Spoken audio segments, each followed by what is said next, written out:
श्री शिव पुराण रुद्र संहिता तृतीय खंड अध्याय 1। रुद्र संहिता तृतीय पार्वती खंड। हिमालय के स्थावर जगम द्वितीयम स्वरूप एवं दिव्यत्व को वर्णन। मेना के साथ उनका विवाह तथा मेना आदि को पूर्व जन्म में प्राप्त हुई। सनकादि के श्राप एवं वरदान का कथन। नारद जी ने पूछा, ब्राह्मण पिता के यज्ञ में अपना शरीर का परित्याग करके दक्ष कन्या जगदम्बा सती देवी किस प्रकार गिरिराज हिमालय की पुत्री हुई। किस तरह अत्यंत उग्र तपस्या करके उन्होंने पुनः शिव को ही प्रतिरूप में प्राप्त किया, यह मेरा प्रश्न है। आप इस पर भली भांति और विशेष रूप से प्रकाश डालिए। ब्रह्मा जी ने कहा, मुने नारद, तुम पहले पार्वती की माता के जन्म, विवाह और अन्य भक्तिवर्धक पावन चरित्र सुनो। मुनि श्रेष्ठ, उत्तर दिशा में पर्वतों का राजा हिमवान नामक महान पर्वत है, जो महातेजस्वी और समृद्धि शक्तिशाली है। उसके दो रूप प्रसिद्ध है, एक स्थावर और दूसरा जगम। मैं संक्षेप से उसके सूक्ष्म स्थावर स्वरूप का वर्णन करता हूँ। यह रमणीय पर्वत नाना प्रकार के रलों का आकार खान है और पूर्व तथा पश्चिम समुद्र के भीतर प्रवेश करके इस तरह खड़ा है, मानो भूमंडल को नापने के लिए कोई मानदंड हो। वह नाना प्रकार के वृक्ष से व्याप्त और अनेक शिखरों के कारण विचित्र शोभा से संपन्न दिखाई देता है। सिंह, व्याघ्र आदि पशु सदा सुखपूर्वक उसका सेवन करते हैं। हिम का तो वह भंडार ही है, इसलिए अत्यंत उग्र जान पड़ता है। भांति भांति के आश्चर्यजनक दृश्यों से उसकी विचित्र शोभा होती है। देवता, ऋषि, सिद्ध और मुनि उस पर्वत का आश्रय लेकर रहते हैं। भगवान शिव को वह बहुत ही प्रिय है, तपस्या करने का स्थान है। स्वरूप से ही वह अत्यंत पवित्र और महात्माओं को भी पावन करने वाला है। तपस्या में वह अत्यंत शीघ्र ही सिद्धि प्रदान करता है। अनेक प्रकार के धातुओं की खान और शुभ है। वही दिव्य शरीर धारण करके स्वर्गांग सुंदरी रमणीय देवता के रूप में भी स्थित है। भगवान विष्णु का अविकृत अंश है, इसलिए वह शैलराज साधु संतों को अधिक प्रिय है। एक समय गिरिवर हिमवानु ने अपनी कुल परंपरा की स्थिति और धर्म की वृद्धि के लिए देवताओं तथा पितरों का हित करने की अभिलाषा से अपना विवाह करने की इच्छा की।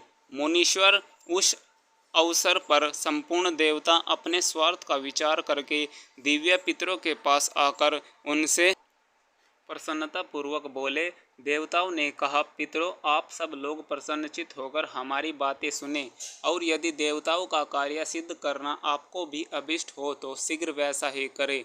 आपकी ज्येष्ठ पुत्री से, जो मैना नाम से प्रसिद्ध है, वह मंगल रूपिणी है, उसका विवाह आप लोग अत्यंत प्रसन्नतापूर्वक हिमवान पर्वत से कर दे।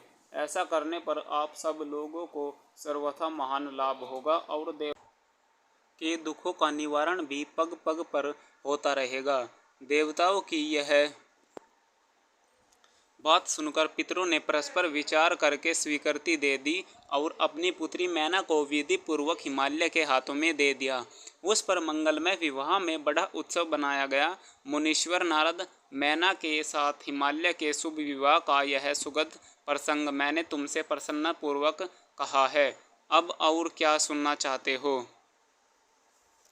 नारद जी ने पूछा, विद्वन, आप आदर पूर्वक मेरे सामने मैना की उत्पत्ति का वर्णन कीजिए। उसे किस प्रकार शाप प्राप्त हुआ था, यह कहिए और मेरे संदेह का निवारण कीजिए। ब्रह्मा जी बोले, मुने, मैंने अपने दक्ष नामक जिस पुत्र की पहले चर्चा की है, उनके 60 कन्याएं हुई थी, जो सृष्टि की उत्पत्ति में कारण बनी। नारद, दक्ष ने कश्यप आदि श्रेष्ठ मुनियों के साथ उनका विवाह किया था। यह सब वृत्तांत तो तुम्हें विदित ही है। अब प्रस्तुत विषय को सुनो। उन कन्याओं में एक सवदा नामक की कन्या थी, जिसका विवाह उन्होंने पितरों के साथ किया। स्वाद की 3 पुत्रियां थी, जो सौभाग्यशालिनी तथा धर्म की मूर्ति थी। उनमें से ज्येष्ठ पुत्री को नाम मैना था। मंजलिक धन्या के नाम से प्रसिद्ध थी और सबसे छोटी कन्या का नाम कलावती था। ये सारी कन्याएं पितरों की मानसी पुत्रियां थीं। उनके मन में प्रकट हुई थी। इनका जन्म किसी माता के गर्भ से नहीं हुआ था, अतएव ये अयोनिजा थी, केवल लोक व्यवहार से स्वाद की पुत्री मानी जाती थी। इनके सुंदर नामों का कीर्तन करके मनुष्य संपूर्ण अभिष्ट को प्राप्त कर लेता है। ये सदा संपूर्ण जगत की वंदनीयता लोक माताएं है और उत्तम अभ्युदय से सुशोभित रहती है। सब की सब परम योगिनी, ज्ञान निधि तथा तीनों लोकों में सर्वत्र जा सकने वाली है। मुनीश्वर एक समय में वे तीनों वाहिनियों भगवान विष्णु के निवास स्थान श्वेत द्वीप में उनका दर्शन करने के लिए गई। भगवान विष्णु को प्रणाम और भक्ति पूर्वक उनकी स्तुति करके ही वे उन्हीं की आज्ञा से वहां ठहर गई। उस समय वहां संतों का बड़ा भारी समाज एकत्र हुआ था। मुने उसी अवसर पर मेरे पुत्र सनकादि सिद्धिगण भी वहां गए और श्री हरि की स्तुति वंदना करके उन्हीं की आज्ञा से वहां ठहर गए। सनकादि मुनि देवताओं के आदि पुरुष और संपूर्ण लोकों में वंदित है। वे जब वहां आकर खड़े हुए उस समय श्वेत द्वीप के सब लोग उन्हें देख प्रणाम करते हुए उठकर खड़े हो गए, परंतु ये तीनों बहनें उन्हें देखकर भी वहां नहीं उठी। इससे सनत कुमार ने उनको मर्यादा रक्षार्थ उन्हें स्वर्ग से दूर होकर नर स्त्री बनने का श्राप दे दिया। फिर उनके प्रार्थना करने पर वे प्रसन्न हो गए और बोले, सनत कुमार ने कहा, पितरों की तीनों कन्याओं, तुम प्रसन्न चित्त होकर मेरी बातें सुनो। यह तुम्हारे शोक का नाश करने वाली और सदा ही तुम्हें सुख देने वाली है। तुम में से जो ज्येष्ठ है वह भगवान विष्णु की अश्वभुत हिमालय गिरी पल्ली हो। उससे जो कन्या होगी वह पार्वती के नाम से विख्यात होगी। पितरों की दूसरी प्रिय कन्या योगिनी धन्य राजा जनक की पली होगी। उसी कन्या के रूप में महालक्ष्मी अवतीर्ण होगी, जिसका नाम सीता होगा। इसी प्रकार पितरों की छोटी पुत्री कलावती द्वापर के अंतिम भाग में वृषभानु वैश्य की पली होगी और उसकी प्रिय पुत्री राधा के नाम से विख्यात होगी। योगिनी मेना पार्वती जी के वरदान से अपने पति के साथ उसी शरीर में कैलाश नामक परम पद को प्राप्त हो जाएगी। धन्या तथा उसके पति जनक कुल में उत्पन्न हुए जीवन मुफ्त महायोगी राजा सिंह ध्वज लक्ष्मी स्वरूपा सीता के प्रभाव से वैकुंठ धाम में जाएंगे। ब्रजभानु के साथ वैवाहिक मंगल कृत्य संपन्न होने के कारण जीवन मुक्त योगिनी कलावती भी अपनी कन्या राधा के साथ गोलक धाम में जाएगी। इससे संयम नहीं है। विपत्ति में पड़े बिना कहाँ किसकी महिमा प्रकट होती है। उत्तम कर्म करने वाले पुण्यात्मा पुरुष को संकट जब टल जाता है तब उन्हें दुर्लभ सुख की प्राप्ति होती है। अब तुम लोग प्रसन्नता पूर्वक मेरी दूसरी बात सुनो। सुख देने वाली है मेनका पुत्री जगदम्बा पार्वती देवी अत्यंत दुस्साहस तप करके भगवान शिव की प्रिय प्रीतनी बनेगी।